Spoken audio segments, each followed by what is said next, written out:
प्यारे साथियों नमस्कार। मैं विपिन एक बार फिर से आप सभी का स्वागत करता हूं और उम्मीद करता हूं आप सभी बहुत अच्छे होंगे, बेहतरीन, शानदार, जिंदाबाद, जबरदस्त होंगे। तो सभी प्यारे साथियों का वेलकम है, स्वागत है एक बार फिर से आपकी अपनी क्लास में। तो सभी प्यारे साथी, सभी प्यारे दोस्त एक बार जल्दी से क्लास से जुड़ जाएंगे। और जैसा कि आप सभी लोग जानते हैं कि भाई आज जो हमारी क्लास है that is modals part second. तो इसमें हम सभी लोग कैन कुड में माइट आदि की नॉलेज, ठीक है प्यारे दोस्तों, ले रहे हैं और सीख रहे हैं कि कहाँ हम can could may might should would need dare, ठीक है, और इनका हम प्रयोग करते हैं। तो सभी प्यारे साथी एक बार जल्दी से क्लास से जुड़ जाइए। तो सभी प्यारे दोस्त सतीश, संजना और जॉयसन, हाँ भाई, Teshu, Subhash, Mondal, good afternoon sir, good morning sir, सभी लोग एक बार जल्दी से फटाफट क्लास से जुड़ जाएंगे और एक बेहतरीन और शानदार क्लास लेकर मैं आप सभी लोगों के सामने उपस्थित हूं। तो सभी प्यारे साथी फटाफट जल्दी से क्लास से जुड़ेंगे। तो जॉय, सेन, त्रिपुरा, बाकी लोग भी एक बार जल्दी से फटाफट कमेंट करिए कैसे हैं आप सभी प्यारे साथी, सभी प्यारे दोस्त। तो आज ये हमारी मोडाल्स की दूसरी क्लास है। इसमें हम सभी लोगों ने, मेरे प्यारे दोस्तों, कल हम लोगों ने इसमें पहली क्लास कवर अप की थी। पहला पार्ट हम लोगों ने कल ये पढ़ा था। तो जय हिंद सर। सर आपका नाम? अंश भाई, मेरा नाम विपिन कुमार है। और मेरे प्यारे दोस्त आप सभी का वेलकम है, स्वागत है। तो सभी प्यारे साथी एक बार जरा ध्यान से देखेंगे। तो कल जो हम लोगों ने क्लास कवर की थी उसमें हम लोगों ने, मेरे प्यारे भाई, पढ़ा था should, must, next, ought to, ये हमने पढ़ लिया था। Next is am are plus used to, ये हमने पढ़ लिया था। नेक्स्ट अगर मैं बात करूं, कल हम लोगों ने मे पढ़ लिया था, माइट पढ़ लिया था मेरे प्यारे दोस्त, और नेक्स्ट यूज्ड टू पढ़ लिया था, राइट। तो इससे आगे आज हम अपनी क्लास को कंटिन्यू करेंगे, सीखेंगे, और उसके बाद we will do some questions based on modals topic, ठीक है। तो प्यारे साथियों एक बार जल्दी से तैयार हो जाइए। तो अगर आप सभी लोग तैयार हैं तो एक बार सभी लोग फटाफट मेरे प्यारे दोस्तों थम्स अप करेंगे, सर हम बिल्कुल तैयार हैं, आगे चलिए। और फिर उसके बाद we will do some practice, उसके बाद फिर हम कुछ क्वेश्चंस की प्रैक्टिस करेंगे। तो सभी प्यारे साथी, सभी प्यारे दोस्त एक बार जल्दी से फटाफट क्लास से जुड़ जाएंगे। हाँ भाई, सभी लोग एक बार जल्दी से कमेंट करिए, तैयार हैं आप सभी लोग। तो आज हम इससे आगे पढ़ेंगे। आज जो हम डिस्कस करेंगे क्लास में कैन, नेक्स्ट, कुड, नेक्स्ट मेरे प्यारे दोस्त वुड, और नेक्स्ट डेयर, और नेक्स्ट नीड। तो आज हम इन मॉडल्स को पहले पढ़ेंगे, अच्छे से सीखेंगे, और उसके बाद फिर हम कलेक्टिवली मेरे प्यारे दोस्तों कुछ क्वेश्चंस की प्रैक्टिस करेंगे। सर प्लीज, ठीक है स्नेहा सिंह, उम्मीद है बात सभी लोगों को यहाँ तक जितना भी हम लोगों ने पढ़ा है, सीखा है, आप सभी लोगों को बहुत शानदार और बेहतरीन तरीके से क्लियर हो गया होगा, ठीक है। चलिए, तो अब हम अपने टॉपिक को शुरू करते हैं मेरे प्यारे भाई। तो पहला जो मॉडल्स होगा that is can. Sir can क्या होता है? अगर मैं बात करूं मेरे भाई, ये कैपेसिटी, नेक्स्ट क्वालिटी, ठीक है, इसी को हम क्या बोलते हैं? एबिलिटी बोलते हैं। जहां भी हम एबिलिटी की बात करते हैं, ठीक है, गेटिंग, जहां भी हम कैपेसिटी की बात करते हैं वहां कैन का प्रयोग होता है। बहुत सारे लोग इसको हिंदी से सीखते हैं कि सर जहां भी सकता है, सकती है, सकते हैं, वो आ जाएगा, वहां कैन का प्रयोग होगा। लेकिन मेरा मानना है कि जरूरी नहीं कि जहां भी सकता है, सकती है, सकते हैं आ रहा है वहां कैन ही आएगा, वहां मे भी आ सकता है। जैसे कि मैं अगर आपसे कहूं आज वर्षा हो सकती है, तो देखो इसमें भी सकता सकती आ रहा है, तो क्या हम यहाँ कैन लगाएंगे? नहीं लगाएंगे, हम बोलेंगे इट मे रेन, क्योंकि वहां भविष्य की पॉसिबिलिटी की बात हो रही है। तो आप लोगों को मेरे भाई ये याद रखना है। सर वोकैब का क्लास और नहीं होगा क्या? बिल्कुल होगा मेरे भाई। पल्लव, बारमन, बिल्कुल होगा। अभी तो काफी सारी क्लासेस पढ़ेंगे हम वोकैबलरी की।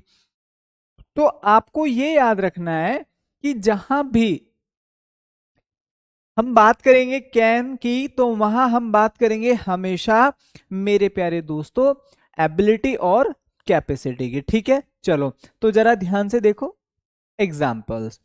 मैंने यहां पर कहा I can run faster than you. तो हम यहां पर देख रहे हैं किसकी बात कर रहे हैं सर? क्षमता। किसकी बात कर रहे हैं सर? क्षमता, ताकत। तो जहां भी हम क्षमता की बात करेंगे, कैपेसिटी की बात करेंगे, over there we use modals can. Clear? यहां तक सभी को बात अच्छे से समझ में आ गई होगी। दूसरा मैंने यहां पर कहा मेरे प्यारे दोस्तों, next example, I can speak English better than my brother. ठीक है दोस्तों, जरा ध्यान से समझेंगे।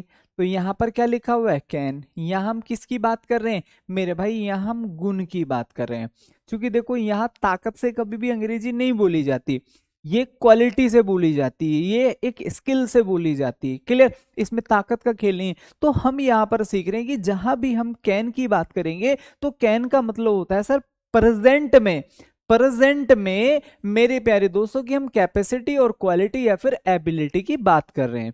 तो इसमें आप लोगों को जो सीखना है मेरे प्यारे दोस्तों, केवल ये बात है कि जहां भी हम कैन का प्रयोग प्रेजेंट में करते हैं तो कैपेसिटी और क्वालिटी की बात करते हैं। चलिए, मोस्टली आप लोगों को कैन के ऊपर तो ना के बराबर क्वेश्चंस मिलेंगे, लेकिन जो आपको मोस्टली क्वेश्चंस मिलते हैं वह मिलते हैं सर कुड के ऊपर। ध्यान से समझो कुड क्या होता है। कुड, आप इसको समझिए, ये क्या होता है सर? पास्ट की पॉसिबिलिटी। हिंदी में आपने सुना होगा मैं कर सकता था, ठीक है, जा सकता था, खेल सकता था, पढ़ सकता था, ठीक है, मैं दौड़ सकता था। क्लियर हुआ? तो जहां भी मेरे भाई हम बात करेंगे, ठीक है, पास्ट की पॉसिबिलिटी। दूसरा क्या होता है मेरे दोस्त? पहली बात तो पास्ट की पॉसिबिलिटी होता है, दूसरा क्या होता है? परमिशन। परमिशन लेना, परमिशन लेना। लेकिन अगर हम परमिशन की बात करेंगे तो आपको याद रखना होगा कि यह हमेशा फिर प्रेजेंट में प्रयोग होगा। किस में प्रयोग होगा? प्रेजेंट में प्रयोग होगा। प्रेजेंट में परमिशन लेना कैसे? अगर मैं यहां पर मेरे भाई बात करता हूं, खाली चीजों को समझिए, मैं खाली कुड की बात करता हूं, कुड प्लस वर्ब की फर्स्ट फॉर्म, तो आप इसको समझेंगे कि भैया ये क्या है? पास्ट की संभावना। जैसे कि मैंने कहा मैं कल खेल सकता था, खेला तो नहीं, संभावना थी ये कि ऐसा हो सकता था। मैंने कहा कल हम, ठीक है, दिल्ली जा सकते थे, गए तो नहीं ना, तो ये संभावना थी। वे कल यहाँ रुक सकते थे, रुके तो नहीं ना, तो ये संभावना थी। ठीक है, तो अगर मैं कुड के साथ मेरे प्यारे दोस्तों वर्ब की फर्स्ट फॉर्म का प्रयोग करता हूं तो यह क्या बनता है? पास्ट की संभावना।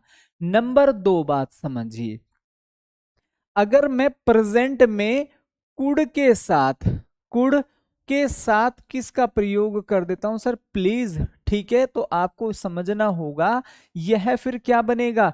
प्रेजेंट में आज्ञा लेना। बात समझ में आई? अगर कुड के साथ प्लीज नहीं आ रहा है तो इसका मतलब फिर वो पास्ट के लिए प्रयोग हो रहा है, और यदि कुड के साथ प्लीज आ रहा है तो समझ लो फिर वो प्रेजेंट में रिक्वेस्ट कर रहा है, परमिशन ले रहा है, जैसे कि हम मे से बोलते हैं। क्लियर? देखो इस सेंटेंस को आप दो तरीके से बोल सकते हैं। आप कह रहे हैं सर क्या मैं अंदर आ सकता हूं, या तो आप ऐसे बोलोगे मे आई कम इन सर, ऐसे तो बोलोगे, या फिर क्या बोल सकते हो? Could I please come in sir, could I please come in sir. तो कुड प्लस प्लीज क्या होता है? प्रेजेंट में आज्ञा लेना। Getting my point? तीसरी बात, अगर मेरे भाई मैं यहां पर बात करूं, ठीक है, हिंदी सेम ही होगी, अगर मैं तीसरी बात करूं कुड के साथ वह आपको क्या दे दिए? हैव दे दे, तो आपको याद रखना होगा फिर हमेशा कौन सी फॉर्म का प्रयोग होगा? थर्ड फॉर्म का प्रयोग होगा। उम्मीद है ये तीनों बात आप सभी लोगों को बहुत अच्छे से समझ में आ गई होंगी। होता ये भी वही है, पास्ट की संभावना, ठीक है, वो भी पास्ट की संभावना।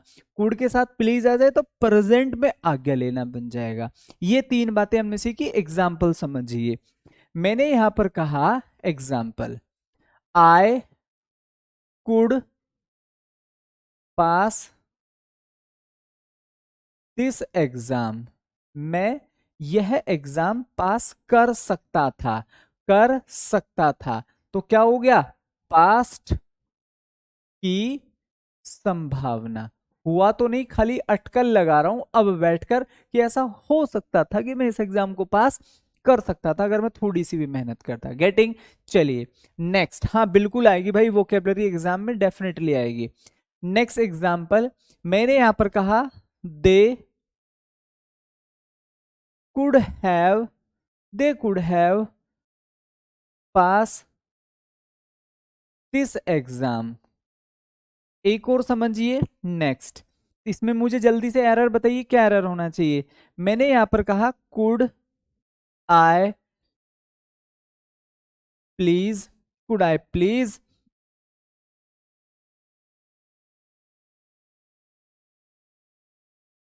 Coat this paper. ठीक है, ये लिख दिया है सर। तो हम भैया यहाँ पर एक छोटी सी बात समझ रहे हैं, हम यहाँ पर छोटी सी एक बात समझ रहे हैं। आप एक बात समझो, अगर मैं इस एरर की बात करूं, दैट इज ए बी और ये सी और डी आप समझते हैं सर, नो एरर बन जाता है। बहुत छोटी छोटी बातें समझो बिल्कुल क्लियरिटी के साथ कि भैया आपने हमें पढ़ाया है कि कुड के साथ वर्ब की फर्स्ट फॉर्म आती है, मतलब सेंटेंस बिल्कुल ठीक है। ये क्या बन गया कि मैं एग्जाम पास कर सकता था, ऐसा हो सकता था, वैसा हो सकता था, कुड हो गया है और प्लस वर्ब की फर्स्ट फॉर्म।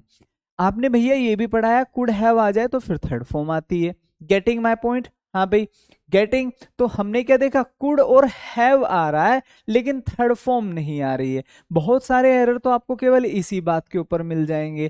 क्लियर। मैं आपको और भी ये भी बताऊंगा कि किस तरीके से वह आप लोगों को कुड के ऊपर एरर बना कर देगा। ठीक है। चलिए अब अगर मैं बात करूं कुड और प्लीज, तो यह क्या बनता है, प्रेजेंट। मैं इसको क्या कह सकता हूं, रिक्वेस्ट कह सकता हूं। और रिक्वेस्ट किस में, प्रेजेंट में।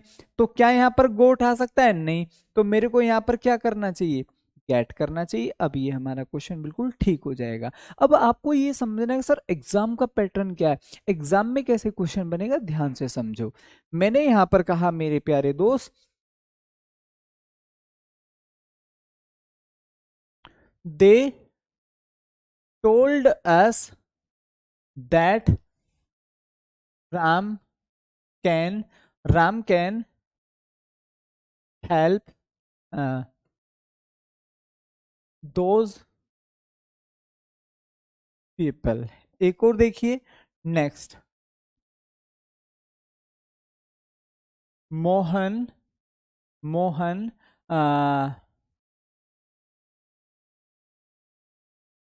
Told me that he can, he can और he can do this work yesterday. तो मैं आप लोगों को बता दूं, मोस्ट ऑफ द टाइम जो हमारे क्वेश्चंस बनेंगे वो तो बनेंगे सेम इस पैटर्न के ऊपर। कैसे बनेंगे, ध्यान से समझो। हमने यहां पर भैया जी क्या समझा, that is A, that is B और दैट इज सी और डी का मतलब क्या हो जाएगा सर, नो एरर हो जाएगा। डी का मतलब नो एरर। अब आप इसको ऐसे समझिए कि सर ये क्या है, एक कंजक्शन है, ये क्या है, एक कंजक्शन है।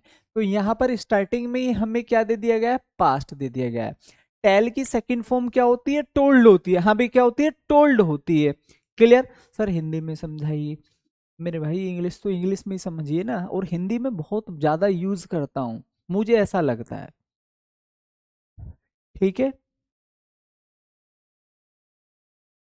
यस कह रहा है सर, ये बताइए how to be consistent in study everyday, please tell me. ठीक है। तो दोस्तों कंसिस्टेंसी खुद आ जाएगी अगर आप लोग ना दो बातें ध्यान में रखकर चले। पहला तो माता पिता के सपने, दूसरा कि जरूरी नहीं कि आपके पास, ऐसा हो सकता है कि बहुत सारी चीजें अवेलेबल हो। ठीक है। लेकिन उनके भी कुछ ना कुछ सपने होते हैं जिनके पास लगभग सब होता है। ठीक है। तो उनसे पूछिए। दूसरा आपको लग रहा है कि नहीं भगवान का दिया हमारे पास तो सब कुछ है, तो मेरे भाई आपकी फिर एक नैतिक जिम्मेदारी देश के प्रति बनती है, समाज और मोहल्ला, ठीक है, गांव शहर के प्रति बनती है।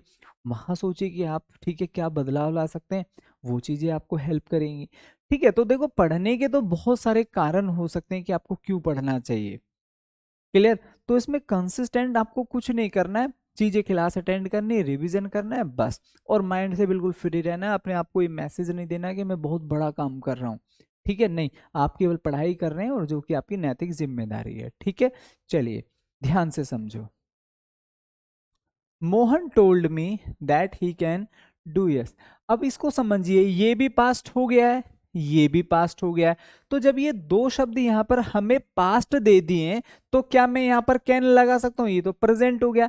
हम ये बात जानते हैं कि अगर हमारा सेंटेंस स्टार्टिंग से ऐसे लिखा हुआ है और स्टार्टिंग में ही हमें पास्ट की कोई वर्ब दे दी, तो मेरे भाई यहां से लेके और वहां तक अभी सारा सेंटेंस पास्ट है, तो इसमें प्रेजेंट का कोई भी शब्द वर्क नहीं कर सकता। तो मैं यहां पर क्या लिखूंगा मेरे प्यारे दोस्त? Could will be the right answer, ठीक है।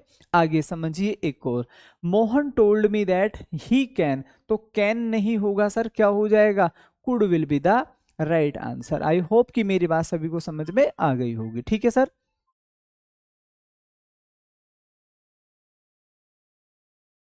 सभी को बात यहां तक क्लियर है? अच्छे से क्लियर है? हाँ भाई फटाफट सभी लोग एक बार जल्दी से कमेंट करेंगे, यहां तक सभी लोगों को क्लियर है? हाँ भाई, नहीं देखो, कुड प्लस वर्ब की फर्स्ट फॉर्म ही आएगी, चाहे प्लीज के साथ आए या खाली कुड के साथ आएगी, आएगी वर्ब की फर्स्ट फॉर्म। हाँ, यदि कुड हैव हम कर देते हैं, क्या कर देते हैं? कुड हैव हम कर देते हैं, तो फिर थर्ड फॉर्म आएगी। क्योंकि इतना तो देखो कॉमनली सभी जानते हैं कि जहां भी हम हैज, हैव और हैड की बात करते हैं तो वहां हम हमेशा थर्ड फॉर्म का प्रयोग करते हैं, ठीक है भैया। यहां तक बात सभी लोगों को अच्छे से समझ में आ गई है? सभी को अच्छे से क्लियर है? फटाफट जल्दी से कॉमेंट करेंगे। हाँ भाई बोलो जल्दी से, सभी लोग क्लियर है यहाँ तक? चलिए, तो अब आगे चलते हैं, वुड सीखते हैं। सर ये वुड क्या होता है, इसको भी ध्यान से समझिए मेरे भाई। अगर मैं वुड की बात करूं तो ध्यान से समझेंगे, एक क्या होता है? विल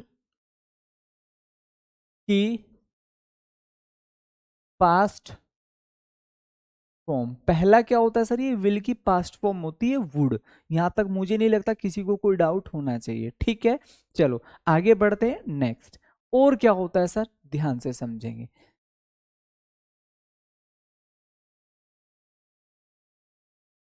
काल्पनिक सेंटेंसेस, या हम क्या कह सकते हैं? कंडीशनल, कंडीशनल सेंटेंसेस, ठीक है, में वुड का प्रयोग होता है। जब भी हम बात करेंगे कंडीशनल सेंटेंसेस या फिर काल्पनिक, जो मतलब यथार्थ नहीं है, सत्य नहीं है, झूठे हैं, ठीक है, ऐसा हो नहीं सकता, उसमें हम वुड का प्रयोग करेंगे। जैसे कि अगर प्रीतम कहे, सर क्या मैं अमेरिका का राष्ट्रपति बन सकता हूं? मैं अमेरिका का राष्ट्रपति बनूंगा। अब क्या ये बात सच हो सकती है? नहीं हो सकती, क्योंकि इन्होंने तो जन्म भारत में लिया है, और अमेरिका का राष्ट्रपति बनने के लिए मेरे भाई अमेरिका में जन्म होना जरूरी है, तो ये बात नहीं हो सकती। तो अगर फिर भी ये बोलना चाहे तो ये किससे बोलेंगे? वुड का प्रयोग करेंगे। करेंगे कि नहीं करेंगे? बिल्कुल करना पड़ेगा, क्योंकि वह सेंटेंस काल्पनिक भी बन जाएगा और मेरे प्यारे दोस्तों, ठीक है, कंडीशनल भी हो जाएगा कि अगर मैं अमेरिका का राष्ट्रपति होता तो फिर मैं ये करता, ठीक है। चलिए आगे देखेंगे नेक्स्ट मेरे प्यारे भाई। तो अब हम इनके कुछ एग्जाम्पल्स पढ़ते हैं। तीसरा क्या होता है? ये फ्यूचर की पॉसिबिलिटी, फ्यूचर की संभावना में भी वुड का प्रयोग होता है। फ्यूचर की संभावना, तो हम यहां वुड का प्रयोग कर सकते हैं। तो कंडीशनल सेंटेंसेस में आपको पहले तो मैं आपको विल का पास्ट फॉर्म बता देता हूं कैसे यूज होता है, ध्यान से समझेंगे। मैंने एग्जाम्पल में कहा ही टोल्ड अस दैट, ठीक है, he told us that they will, they will do it, ठीक है भाई, ये हो गया है यहां पर सर। इसको समझने की कोशिश करिए। सर कुड के साथ हेड नहीं आता, देखो इमेजिनेशन पर नहीं चलेंगे सर, ऐसा हो सकता है वैसा हो सकता है, जितना पढ़ा रहा हूं केवल उतना ही होगा मेरे भाई, उससे ना इधर होगा ना इधर होगा, ठीक है। तो क्या नाम है? परमजोत सिंह। मेरे भाई कुड के साथ हेड नहीं आता, हैव ही होगा। चलो, तो अब हमने क्या समझा, देखो विल की पास्ट फॉर्म वुड कैसे बनता है। मैंने यहां पर ये लिखा, दैट इज बी और दैट इज सी और डी, आप समझते हैं sir, no error, no error हो जाएगा मेरे भाई। तो इसको समझने की जरा ध्यान से समझेंगे आप। हमने क्या समझा? ये हमारा कंजक्शन हो गया, ये सेंटेंस किस में लिखा हुआ है? पास्ट में। मेरे भाई किस में? ये पास्ट में। तो हम विल का भी क्या कर देंगे सर? हम वुड कर देंगे। विल को किस में चेंज कर देंगे? हम वुड में चेंज कर देंगे। एक ये हो जाएगा, ठीक है। तो बात सभी लोगों को उम्मीद है समझ में आ गई होगी कि अगर हमारी प्राइमरी वर्ब पास्ट में दी जाए और आगे जाकर हमें विल दिया जाए तो वह वुड में चेंज हो जाता है। आगे समझिए, इमेजिनरी सेंटेंस या फिर कंडीशनल सेंटेंस। इसमें हमें दो टाइप सीखने हैं। पहला, यदि हमें यहां पर इफ दिया जाए, क्या दिया जाए सर? यदि हमें यहां पर इफ दिया जाए तो मैं यहां पर किसका प्रयोग करूंगा? वर इज इक्वल टू किसका प्रयोग करूंगा? वुड प्लस वर्ब की फर्स्ट फॉर्म। क्लियर? ये इमेजिनरी सेंटेंस है, हिंदी में बताता हूं मेरे भाई इसको कैसे बोलते हैं। अगर मैं कहूं काश मैं एक राजा होता तो मैं तुम्हारी सहायता करता। अब ये मैंने एक कंडीशन रख दी आपके सामने मदद करने के लिए कि पहले मुझे राजा होना पड़ेगा, पहले मुझे राजा बनना पड़ेगा। तो ये कंडीशनल सेंटेंस है। तो ये कैसे बनते हैं? काश में एक राजा होता, तो फिर मैं इसको इंग्लिश में ऐसे बनाऊंगा सर, ध्यान से समझिए। इफ आई, कोई भी सब्जेक्ट हो सभी के साथ वर आएगा। If I were a king, I would help you, I would help you. ये छोटी सी बात हम समझ रहे हैं, ठीक है। सर इंग्लिश पढ़ा रहे हो, अरे भाई एक आध अक्षर हिंदी में भी लिख जाएगा, कोई ऐसी बड़ी बात नहीं कि आप फिर हिंदी सीख जाएंगे, ठीक है। अगर मैंने एक दो शब्द हिंदी में लिख भी दिया तो कोई ऐसा शब्द नहीं लिखा जो आपको उसका इंग्लिश वर्जन ना पता हो, आप समझिए, ठीक है। आप ऐसे रिएक्ट करते हैं जैसे बच्चा रिएक्ट करता है, ठीक है। दूसरी तीसरी क्लास का सर ये हो गया। अगर मैंने ये भविष्य की संभावना, पास्ट की संभावना हिंदी में लिख भी दी है, इनको मैंने कई बार इंग्लिश में लिख भी दिया है, इसको मैंने इंग्लिश में भी बोला है इमेजिनरी सेंटेंसेस, कंडीशनल सेंटेंसेस। तो कोई इतनी बड़ी बात नहीं होगी फ्यूचर की पॉसिबिलिटी कि आप इसकी इंग्लिश वर्जन ना जानते हो। क्लियर? सो आप बड़े हो जाइए। बड़े होने का मतलब आप फोर्स ज्वाइन करने जा रहे हैं और आपकी जो बातें बच्चों वो बचकाना है। कई बच्चों की सर इसको हिंदी में मत लिखिए, तो ये बचकाना बात हो जाएगी बच्चे। चलो तो ध्यान से समझेंगे। हमने यहां पर क्या समझा? इफ, और यहां पर क्या लिखा हुआ है? वर लिखा हुआ है। और आगे हमने क्या देखा सर? अगर हम कहीं भी, ठीक है, ये बात आप समझिए, इफ के साथ यदि वर आता है तो नेक्स्ट कंडीशन हमेशा वुड प्लस वर्ब की फर्स्ट फॉर्म में कन्वर्ट हो जाएगी। सभी लोग एक बार मुझे जल्दी से फटाफट बताइए, क्या ये बात आप सभी लोगों को समझ में आई? हाँ भाई बोलो जल्दी से सभी लोग, क्या ये बात आप सभी लोगों को अच्छे से समझ में आई? अगर आप क्वीन होते, अगर आप पीएम होते, देखो काशिफ कह रहा है sir if I were PM I would make my country great. बहुत बढ़िया है कि नहीं है? कोई डाउट यहां तक? किसी भी व्यक्ति को कोई डाउट? नेक्स्ट, ये दूसरा कंडीशनल सेंटेंसेस है, इसको जरा ध्यान से समझेंगे। यदि हम यहां पर इफ के साथ किसका प्रयोग करें? हेड। अब देखो ये नहीं कि सर इसमें सब्जेक्ट नहीं आएगा क्या? मेरे भाई हेड सब्जेक्ट के बाद ही आता है, वो मैं लिख नहीं रहा हूं। हेड प्लस क्या आ जाए? थर्ड फॉर्म आ जाए, ठीक है। तो इज इक्वल टू में हम दूसरा जो सेंटेंस बनेगा वह हमेशा किसके साथ बनेगा? वुड हैव और plus third form. Third form क्यों आ रही? चूंकि सर हैव आ रहा है। ये हमारा दूसरा कंडीशनल सेंटेंस बनता है। और आपको थोड़े बहुत नहीं, यहां से ढेरों क्वेश्चंस मिलेंगे, ठीक है। इतने क्वेश्चंस मिलेंगे कि इतने आपको शायद टाइम एंड टेंस से ना मिले। कैसे? मैंने यहां पर कहा if I had, if I had written an application, I will have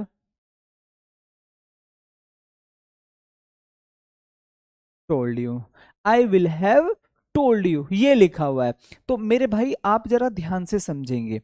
हमने क्या समझा? आज हमने समझा यदि इफ के साथ हेड प्लस थर्ड फॉर्म आ जाए, इसकी हिंदी क्या होगी?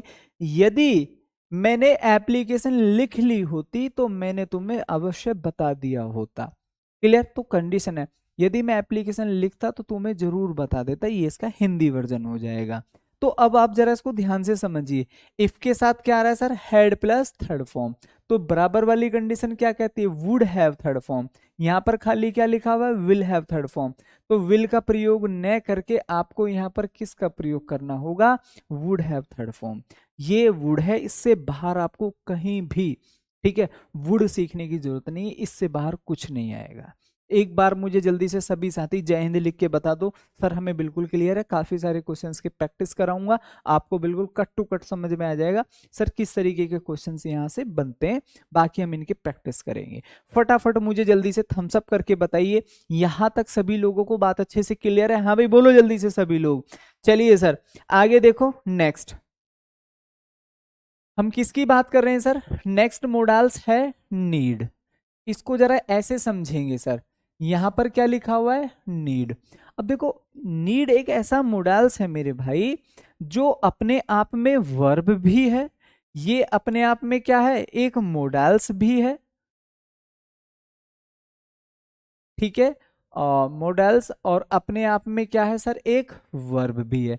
बस दो ही मोडाल्स ऐसे हैं जो अपने आप में, ठीक है, क्लियर, जो अपने आप में वर्ब भी है और मोडाल्स में है, बस दो, नीड और डेयर। बाकी सारे मोडाल्स हैं वो वर्ब नहीं है। अगर आपको सर शुड वर्ब है, बिल्कुल नहीं है, ये खाली मोडाल्स है, ठीक है, कैन कुड मे माइट, ठीक है, ये सभी खाली मोडाल्स है, वर्ब नहीं है। लेकिन नीड और डेयर ये अपने आप में मोडाल्स भी है और अपने आप में मेरे भाई ये वर्ब भी हैं। तो आपको इनको हल्का सा लॉजिक आपको समझना होगा। मोडाल्स की अगर मैं बात करूं तो मोडाल्स कैसे प्रयोग करते हैं, जब ये मोडाल्स की तरह प्रयोग होगा तो ऐसे प्रयोग होगा, सब्जेक्ट प्लस मोडाल्स, ठीक है, मैं यहां पर ये लिख देता हूं, मोडाल्स ना लिख के मैं यहां पर नीड लिख देता हूं, नीड और प्लस वर्ब की फर्स्ट फॉर्म जो भी इसके बाद वर्ब आएगी और प्लस में ऑब्जेक्ट आएगा। ध्यान से समझना सर, बहुत इंपॉर्टेंट है। अगर ये समझ में नहीं आया तो डेयर भी समझ में नहीं आएगा, ये फैक्ट है। अगर ये समझ में आ गया तो डेयर को समझाने की जरूरत भी नहीं है, वो खुद ब खुद आ जाएगा। अगर मेरे को मोडाल्स को नेगेटिव बनाना होगा, ये तो सर पॉजिटिव रूल हो गया, रूल। अगर मेरे को इसी को नेगेटिव बनाना हो तो मैं कैसे बनाऊंगा, subject plus need plus note plus verb की फर्स्ट फॉर्म और प्लस ऑब्जेक्ट। कोई डाउट यहां तक? क्योंकि देखो अगर मैं बोलूं कैन कुड मे माइट के बाद ही तो नोट लगाते हो और फिर वर्ब लगाते हो, जैसे मैं नहीं दौड़ सकता, आई कैन नोट रन, तुम्हें ठीक है गाली नहीं देनी चाहिए, यू शुड नॉट एब्यूज, ऐसे ही तो बोल रहे हो, तो ऐसे ही आप इसका प्रयोग करोगे। जैसे कि एग्जाम्पल में समझिए, मैंने कहा यू नीड, ठीक है भाई, रीड हार्ड, इसका मतलब है तुम्हें ज्यादा मेहनत करके पढ़ने की जरूरत है। एक और देखिए, मैंने एग्जाम्पल में कहा मेरे प्यारे दोस्त, यू यू नीड नोट, ठीक है भाई, गो देयर। तो इस समय ये किसका काम कर रहा है, मोडाल्स, नोट और वर्ब। ऐसे ही तो बनते हैं, ऐसे ही मैं ये बोलते थे यू कैन नोट, ठीक है, यू कैन नोट सिट, ऐसे ही बनाते हैं ना हम कैन वाला निगेटिव में, तो ऐसे मैंने ये नीड का बना दिया है। उम्मीद है समझ में आ गई होगी बात। अब आ जाते हैं सर यहां पर, इसको जरा ध्यान से समझेंगे। अगर ये वर्ब का काम करे तो फिर क्या रूल होगा, फिर ये रूल होगा सर, सब्जेक्ट प्लस नीड और प्लस टू और प्लस वर्ब की फर्स्ट फॉर्म और प्लस ऑब्जेक्ट। क्योंकि देखो वर्ब के बाद जब दूसरी वर्ब आती है ना मेरे भाइयों, तो हमेशा टू से आती है। कैसे आती है सर, ये एक बार लिख के समझाइए, मैं समझाता हूं। मैंने यहां पर एक एग्जांपल दिया, I want to play, clear. तो एक वर्ब के बाद, एक वर्ब के बाद जब दूसरी वर्ब आती है तो वह हमेशा टू प्लस वर्ब की फर्स्ट फॉर्म पर आती है। ऐसी आती है कि नहीं, I like to play, I like to eat sweet, ऐसी तो बोलोगे कि नहीं बोलोगे, बिल्कुल। तो अगर ये यहाँ पर वर्ब का कार्य कर रहा है तो फिर मेरे प्यारे दोस्त जो अगले वाली वर्ब आएगी वह टू प्लस वर्ब की फर्स्ट फॉर्म से आएगी। अगर यह मोडाल्स का कार्य कर रहा है तो डायरेक्ट वर्ब आएगी, बस यही पहचान होती है। क्लियर। मोस्टली यहां से जो आपको वो क्वेश्चन बनाएगा वो नेगेटिव करके बनाएगा। नेगेटिव में हम इसको देखो कैसे लिखेंगे, subject plus helping verb plus note, ठीक है सर। और हेल्पिंग वर्ब में क्या हो जाएगा सर, ये नीड आ जाएगा, ठीक है, चूंकि ये मेरे भाई वर्ब की तरह कार्य कर रहा है। तो प्लस क्या हो जाएगा, नोट, और प्लस हम यहां पर किसका प्रयोग करेंगे, नीड, और प्लस टू प्लस वर्ब की फर्स्ट फॉर्म, या मैं ब्रैकेट में लिख देता हूं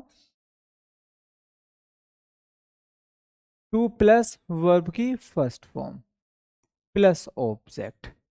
तो अगर ये वर्ब की तरह प्रयोग हो रहा है और इसी टाइप के सेंटेंस को नेगेटिव बना देते हैं तो फिर हमें हेल्पिंग वर्ब और नोट पहले लगा के फिर नीड, क्योंकि अगर मेरे को इसको नेगेटिव बनाना पड़े तो ऐसे ही तो बनाऊंगा, ऐसे ही तो लिखूंगा इसको, I do not want to play. हाँ भैया जी, बात समझ में आई। ये पैरेलल इसलिए समझा रहा हूं ताकि ये समझ में आ जाए। तो अगर मेरे को वो वाली जो वर्ब है इसके साथ नेगेटिव बनाना पड़े तो हेल्पिंग वर्ब प्रेजेंट इंडेफिनिट है ये, तो यहां पर क्या लिखूंगा, I do not want as it is, यहां पर आया, फिर आगे सेंटेंस को। ऐसे ही हम इसको जरा एग्जांपल में समझिए। मैंने यहां पर कहा आई, ठीक है भाई, you need, you need to talk to him, तुम्हें उससे बात करने की जरूरत है। तो अब ये इस समय यहां पर मोडाल्स नहीं है भाई साहब, ये वर्ब है, ये क्या है, वर्ब है। और इसी को मैं नेगेटिव में लिखूं तो क्या बोलूंगा, you do not need to talk to him, तुम्हें उससे बात करने की बिल्कुल जरूरत नहीं। तो कहने का मतलब क्या होगा, देखो मैं आपको सिंपली बताऊं, वो कैसे एरर बनाएगा सर, हमें कैसे पता चलेगा वहां पर, मेरे भाई आपको ऐसे पता चलेगा। क्लियर। वह आपको ऐसा एरर देगा, नीड दे देगा, नोट दे देगा, और यहाँ टू दे देगा, टू गो दे देगा। जबकि आप जानते हैं नीड नोट आ रहा है ना, तो इसका मतलब फिर ये मोडाल्स का काम कर रहा है, किसका, मोडाल्स का। और मोडाल्स के साथ नोट आ रहा है तो फिर डायरेक्ट वर्ब की फर्स्ट फॉर्म बनती है।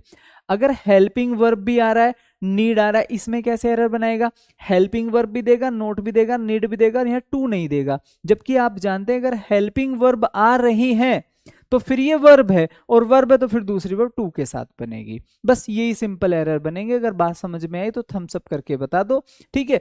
ये बहुत आसान तरीके से मैंने आप लोगों को समझाया है। जैसे कि एक एग्जांपल आप मुझे बताइए इसमें क्या गलती है।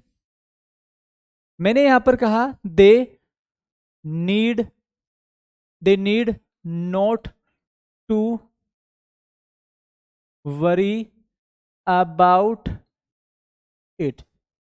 एक और देखिए, next example, they do not need, ठीक है भाई, they do not need purchase,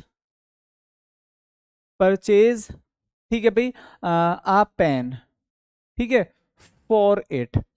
अब सर दो क्वेश्चन मैंने लिखे और दोनों को समझने की कोशिश करिए, ठीक है, दोनों को समझने की कोशिश करिए क्या होना चाहिए। अगर मेरे भाई यहाँ डू नोट आ रहा है, इसका मतलब फिर ये वर्ब है, ये क्या है, वर्ब, क्योंकि डू नोट वर्ब के साथ ही आता है, ये क्या है, फिर वर्ब है। और ये वर्ब है तो फिर दूसरी जो वर्ब होगी वह हमेशा किसके साथ आएगी, टू, और मैं यहाँ पर क्या बोलूंगा मेरे भाई, परचेज हो जाएगा। क्या हो जाएगा फिर, टू परचेज हो जाएगा। क्यों, क्योंकि ये वर्ब है और फिर दूसरी जो वर्ब बनेगी वह टू के साथ बनेगी। आगे बढ़िए। अगर ये मोडाल्स है, चूंकि मोडाल्स के बाद ही डायरेक्ट नोट आता है, आता है कि नहीं आता है, तो क्लियर है, तो ये मोडाल्स है, ये मोडाल्स है, ये नोट है, तो फिर यहाँ टू की कोई जरूरत नहीं है, चूंकि नोट के बाद डायरेक्ट वर्ब ही आती है। आई होप कि यहां तक एक एक बच्चे को बात अच्छे से समझ में आ गई होगी, ठीक है। उम्मीद है यहां तक सभी को बात अच्छे से क्लियर हो गई होगी। फटाफट सभी लोग एक बार जल्दी से कमेंट करके मुझे बताइए क्लियर है यहां तक सभी लोगों को। सेम ऐसे ही आप लोगों को डेयर पढ़ना है, ठीक है। डेयर का भी जो होता है मेरे भाई same as it is use होता है। डेयर का मतलब होता है हिम्मत, ठीक है। कैसे, एग्जाम्पल से समझाता हूं।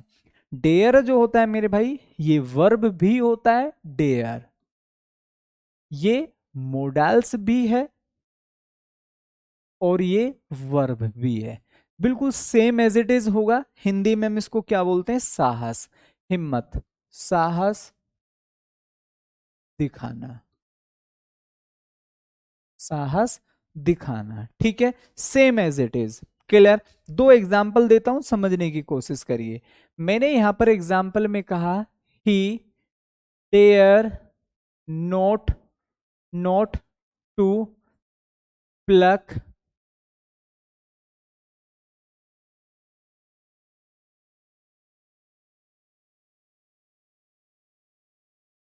From here. एक और देखिए,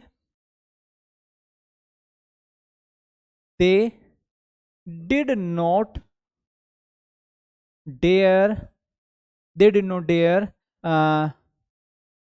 come at night। फिर उसे सेम पैटर्न के मैंने मेरे भाई आपको सवाल समझाया, ठीक है दोनों। अब हम जानते हैं कि देखो अगर मैं मोडाल्स का प्रयोग बताता हूं, मोडाल्स का प्रयोग कैसे होता है, आप ऐसे तो बोलोगे आई कैन नॉट प्ले, तुम्हें नहीं खेलना चाहिए, यू शुड नोट, ठीक है भाई, प्ले। ऐसे ही तो करते हो। शुड आया, नोट आया, वर्ब की फर्स्ट फॉर्म आई। मोडाल्स आया, नोट आया, वर्ब की फर्स्ट फॉर्म आई। मोडाल्स आया, नोट आया, वर्ब की फर्स्ट फॉर्म। इसने क्या, देखो मैंने डायरेक्ट टू प्ले लिखा है, मैंने क्या लिखा है, डायरेक्ट प्ले लिखा है, और इसने क्या लिखा है, डायरेक्ट टू लिख दिया यहाँ पर। तो इसका मतलब ये गलत हुआ कि नहीं हुआ? अगर हम मोडाल्स की तरह इसका प्रयोग कर रहे हैं तो ये गलत हुआ कि नहीं हुआ? बिल्कुल सही बात है। क्योंकि सर अगर हम मोडाल्स का प्रयोग कर रहे हैं तो उसके बाद नोट लगा रहे हैं, मोडाल्स का प्रयोग कर रहे हैं उसके बाद नोट लगा रहे हैं, तो वर्ब की फर्स्ट फॉर्म आनी चाहिए, ना कि टू आना चाहिए, ऐसे ही तो। और याद रखना हमेशा मोडाल्स के बाद ही नोट आता है, क्लियर। चलिए आगे बढ़ो, नेक्स्ट। अब हम यहां पर आते हैं, यहां पर क्या हो गया सर, ये हमारी हेल्पिंग वर्ब हो गई, ये नोट हो गया, ये क्या होगी सर, वर्ब हो गई। तो ये वाला जो वर्ब है दूसरा, ये किसके साथ आना चाहिए, ये कम के साथ आना चाहिए। उम्मीद है मेरे भाई यहां से, ठीक है, ऊपर आपसे कोई सिंगल क्वेश्चन पुट नहीं किया जाएगा। फटाफट मुझे जल्दी से कमेंट करके बता दो यहां तक सभी लोगों को चीजें अच्छे से क्लियर है। हाँ भाई, एक बार सभी साथी जल्दी से फटाफट थम्स अप करके मुझे बताएंगे सर बिल्कुल क्लियर है। तो चलिए अपने क्वेश्चंस पर चलते हैं। ये हमारे क्वेश्चंस है और इसी तरीके के क्वेश्चंस आप लोगों से यहाँ पर पूछे जाएंगे, सेम पैटर्न के सवाल, इनमें बहुत सारे प्रीवियस हैं, ठीक है। बताइए भाई दोस्त, इसमें क्या एरर आप लोगों को लग रहा है होना चाहिए? सभी लोग एक बार जल्दी से फटाफट कॉमेंट करेंगे।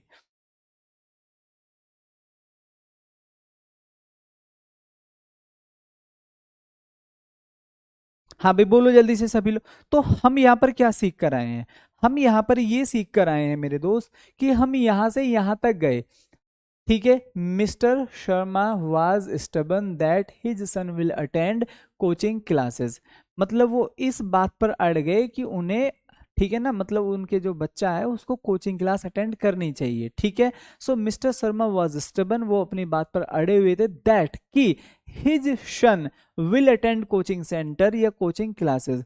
तो वो उसे क्या दे रहे थे, सलाह दे रहे थे, ठीक है, कि भाई तुम्हें करना पड़ेगा, क्लियर। तो अगर हम यहाँ ध्यान से समझे, अगर हम इसको इस तरीके से ले कि भाई ये पास्ट है, तो हम इस विल को किस में चेंज कर देंगे, वुड में। ऐसा हमने समझा और सीखा कि भाई ये पास्ट है तो विल का वुड कर दो। ये तो हो गया सर, हमने सीधा सीधा विल का वुड कर दिया। लेकिन अगर हम करण गुलाम, ठीक है भाई, हृदय आदित्य इस सेंटेंस को पढ़ें कि भाई मेरे पिता इस बात पर अड़े हुए थे कि मुझे पढ़ना चाहिए, मुझे कोचिंग क्लास अटेंड करनी चाहिए, तो फिर ये करनी चाहिए ऐसे बोलेंगे कि नहीं बोलेंगे, क्लियर। तो फिर मैं यहाँ पर क्या कर सकता हूँ, मेरे को यहाँ पर शुड या फिर मस्ट का भी प्रयोग यहाँ पर हो सकता है, क्लियर। अगर एग्जामिनर चाहे तो उसको वुड से भी एक्सेप्ट कर सकता है कि भाई विल का हमें क्या कर देना है, वुड कर देना है, ठीक है। तो यहाँ कुछ भी हो सकता है, बस ये हमें थोड़ा सा क्वेश्चन घुमाना पड़ेगा। शुड या मस्ट बोलेंगे तो क्वेश्चन हमें घुमाना पड़ेगा। तो हम यहाँ पर क्या कर सकते हैं मेरे प्यारे दोस्तों, शुड। तो मैं इसको अंडरलाइन कर देता हूं। अगर मैं इसको अंडरलाइन में पूछूं कि भाई विल के स्थान पर क्या आना चाहिए, वुड, माइट या शुड, तो फिर हम यहाँ पर दोनों ऑप्शन क्लिक कर सकते हैं। चाहिए के सेंस में रखेंगे तो शुड कर सकते हैं, और विल को पास्ट बनाने के सेंस पे करेंगे तो वुड कर सकते हैं। बोथ आर राइट, ठीक है। वैसे प्रायोरिटी इसी को देंगे। चलिए आगे बढ़ो। Next, according to the ratio, ठीक है भाई, it can rain this evening. तो रेशो की अगर हम बात माने तो यहाँ पर क्या लिखा हुआ है, इस चीज को जरा ध्यान से समझिए। हम लोगों ने पढ़ा है कि जब भी हम भविष्य की संभावना की बात करते हैं, फ्यूचर पॉसिबिलिटी की बात करते हैं, तो कैन तो 100% होता है, ठीक है। और हम पॉसिबिलिटी की बात कर रहे हैं, और पॉसिबिलिटी में हमेशा किसका प्रयोग होता है, मे का प्रयोग होता है। पॉसिबिलिटी में हम हमेशा किसका प्रयोग करेंगे सर, मे का करेंगे। ये सिंपल बात आपको बहुत अच्छे से समझनी है। चलिए भाई दोस्तों आगे पढ़ते हैं। Next, don't lean against this wall. ये कह रहा है भाई इस वॉल, ये जो दीवार है, इसके सहारे आप लगकर मत खड़े होइए, ये गिर सकती है, ये गिर सकती है। तो मैं इसको अंडरलाइन कर देता हूं, वुड को। और जो भी काम पॉसिबिलिटी में हो, जो भी काम पॉसिबिलिटी में हो कि भाई ये गिर सकती है, क्लियर, तो फिर हम वहां पर किसका प्रयोग करेंगे, तो हम इसको हटाकर यहाँ पर क्या कर सकते हैं, मे कर सकते हैं। तो मे हम लोगों का यहाँ पर राइट आंसर बन जाएगा कि भाई ये गिर सकती है। और कोई भी काम भविष्य में संभावना की अगर बात करें तो मे से आता है। Next question, if the tourists would have come here, I would have certainly have taken them around. तो ये तो आज हमने पढ़ा है कंडीशनल सेंटेंसेस में, मैंने आपको नहीं पढ़ाया, डेफिनेटली मैंने आपको पढ़ाया है कि भाई जब भी हम बात करते हैं किसका, if plus had plus third form, तो इज इक्वल टू में हम हमेशा किसका प्रयोग करते हैं, वुड हैव और प्लस थर्ड फॉर्म। उम्मीद है बात यहां तक सभी को समझ में आ गई होगी। तो इफ यहां पर आ रखा है सर, तो यहां क्या होना चाहिए, ये जो वुड हैव यहां पर दे रखा है, तो आपको खाली इसमें चेंज करना पड़ेगा हैड और कम। नेक्स्ट कंडीशन में आई वुड हैव और थर्ड फॉर्म, बन गया कि नहीं बन गया। नेक्स्ट कंडीशन में भी वुड हैव बन गया, और हमने यहाँ पर क्या किया, ये जो वुड हैव दे रखा है इसको किस में चेंज किया, हैड प्लस थर्ड फॉर्म में।